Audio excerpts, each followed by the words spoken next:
পক্ষ থেকে আমি মানে সকলকে নিয়ে আমরা একসাথে আনন্দিত যে আমাদের এই মহিলা কর্নার এরকম ভাবে একটা করার একটা বিশেষ ইচ্ছা ছিল আমাদের। এইটার কাজ আমরা শুরু করি প্রায় 15 সাল থেকে, চিন্তা করি 16 সাল থেকে আমি নিজে এখানে এসে জায়গাটা দেখে যাই, তারপর কিভাবে করা যায়। কিন্তু তারপরে যখন কাজটা করা হয় তখন কিছু কারিগরি ত্রুটির জন্য আমরা এটা মহিলা কর্নারটা আরো যেটা আমরা ধরেন 2 বছর না, আমি বলবো 3 বছর আগে আমরা করতে পারতাম, সেটা কারিগরি কিছু অসুবিধার জন্য আমরা করতে পারি নাই।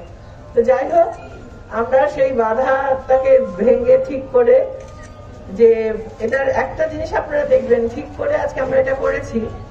একটা জিনিস খেয়াল করবেন যে এখানে একটা বারান্দা আছে, এখন আমরা দাঁড়াতে পারতেছি। এই যে ধরেন সামনে যে দোকানগুলি, ঝুপড়ি দোকান, আপনারা সবাই দোকান চান, কিন্তু নিজের নিরাপত্তার কথা কিন্তু আপনারা ভাবেন না। নিরাপত্তা বলতে যে আপনারা যে নোংরা পরিবেশের মধ্যে থাকেন, কাদা ময়লা, কাদাতে অসুবিধা নাই, কিন্তু আবর্জনার মধ্যে থাকেন, এই আবর্জনাটা কিন্তু বিষাক্ত একটা ভয়ঙ্কর একটা জিনিস। এটা থেকে কিন্তু নানান রকম রোগ হয়।